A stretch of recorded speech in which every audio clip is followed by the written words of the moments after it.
that you just, you know, a lot of people can't do.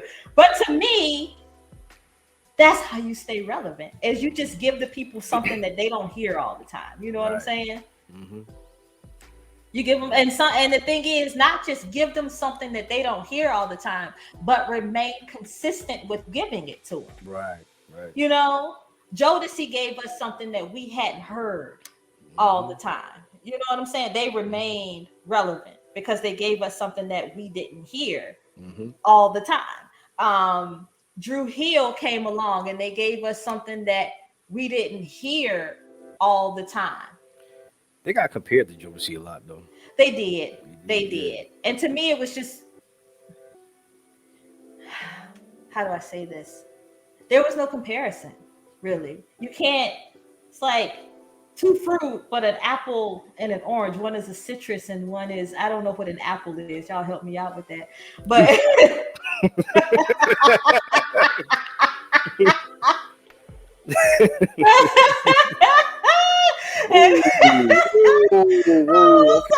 minus the crack, Jodeci was better.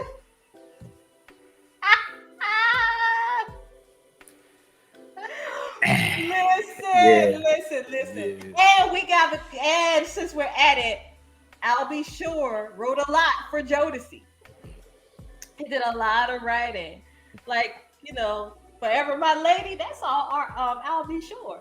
Oh, yeah? Yeah. So you have no baby. Yeah. And it means so much to me. Yes. Calvin with the laughing faces. Calvin's like, burp, burp, burp, burp. so yeah, I agree. I think Jodeci was a better. It's a toss-up for me. I almost finished the statement. I cut myself off. I was like, I think. What's your thoughts? I would love to see them do a versus. But that is two totally different generations. You're talking early 90s and late 90s, early 2000s. You know what I'm saying? I mean, Jodeci got started before them, but they were still around in that same little era. And Karev says that's what makes it good, you know? Yeah. But you know what? That's the thing. We were having a conversation about that earlier, you know, keeping up with the Jimmy Jam and Terry Lewis, because we were talking about, and this is something that you guys can get in on too. We were talking about Boyz II Men and New Edition doing a verses together, and who would get that battle? Who would come out on top in that battle? I had my opinion. So, I mean, what you think, Nas the Romantic? I want to hear your opinion on this. It's kind of hard because, you know, you got, it's like you said, you had two artists, the two, like, top lead singers of the groups had unique voices. Like, with Ralph Trev, it was that soft, you need a man, you know what I'm saying? Like, you had Wanye would just belt you out. Right. Once you get popping off and the next start doing the workout. Man, listen, he can do the bobblehead thing. It was all over. It was over. It was, you know, I would love to see them do a versus, you know what I'm saying? But like, it's hard to, it's hard to say but then like, you know what? To counter Wanye, they had Johnny Gill. Because Johnny Gill would go off too, and he had that powerful voice that would blow you out the water. He had that bring you to God, like come to Jesus. Yeah. Johnny Gill had to come to Jesus voice. You know, he hit you with that Rick James, be like, yeah, give it to me, baby. Like, I seen the aura where Johnny Gill was singing. It was like orange. Yeah, it was orange. Yeah, I told y'all we crack up. Yeah, we crack up on this show, y'all. He's back to the Jesus. For real, like Johnny had that come to Jesus kind of voice. You know what I'm saying? I always laugh because I think it was one of the comedians on Tom Jones Morning Show said Johnny Gill would sing and it sounded like he was swallowing himself. Sound like he was just trying to like gargle himself.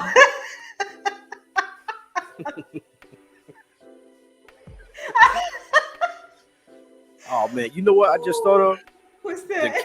to counteract Ralph Tresvant's soft voice, you had Sean Stockton. Yes. On Boyz II Men. Oh. So it would be like sort of an even run. It would just depend on like the number of songs they got. Right. You know. But then too, if they still had Mike, if Mike had, now I'm not talking about Michael Bivins. If Boyz II Men still had Mike, and Mike came in with that. Yes, and that's exactly what I said. Kareem said, right, Deep Voice Dude is the X Factor. Listen, he came out with the, I'm sorry, baby. I never meant to hurt you. And you know, Wanye's in the background. Yeah. Even on end of the road. Yeah, man, listen. Please. I forgive you. Just come back. He made it. It's true, man. Listen. It's just I'm so mad that he's not in the group anymore. Because like they can't. To me, they're missing a piece right now, man. It's oh my God. You know, wait, I gotta go. But if Bobby has his crack, game over. Man, listen, Bobby. I still think back to the New Edition, the New Edition story, the 3-part movie. That was a good movie. That was good. When Bobby, everybody else walked off the stage, and Bobby was still getting it. And then they were like, "Yo, you gotta go," and he was like, "I quit the group. I'm going solo." And it's like, bruh, you just quit the group out of nowhere. You know what I'm saying? Yeah. Calvin said, when Johnny hit us with that, mama.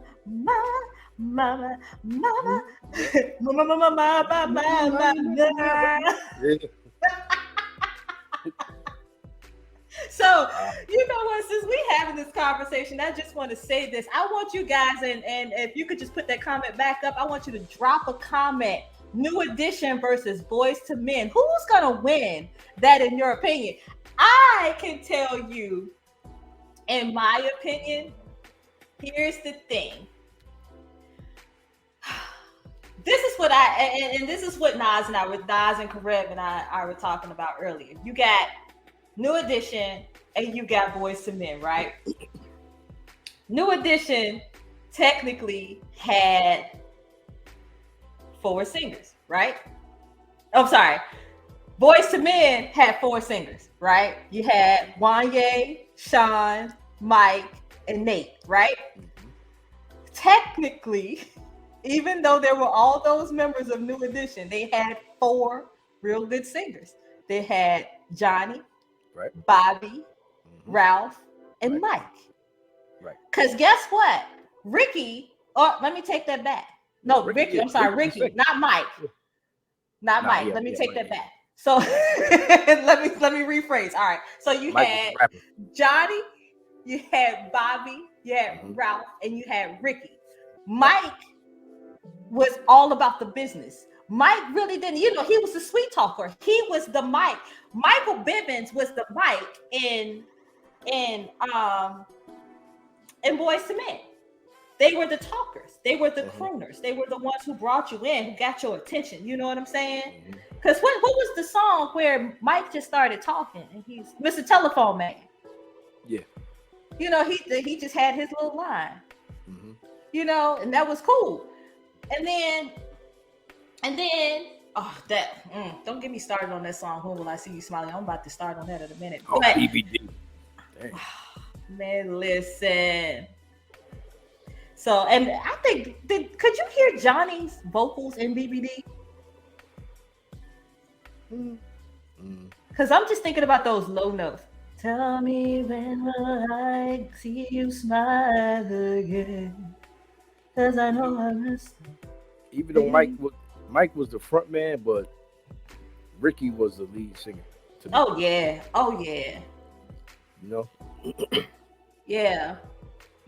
Yeah. So I don't know. I want to hear y'all in the comments. We have got to know who would win that versus. Who got dibs on that versus? Is it going to be Boyz II Men? Or is it going to be New Edition? And let's not forget, if there was no New Edition, there would be no Boyz II Men. Exactly.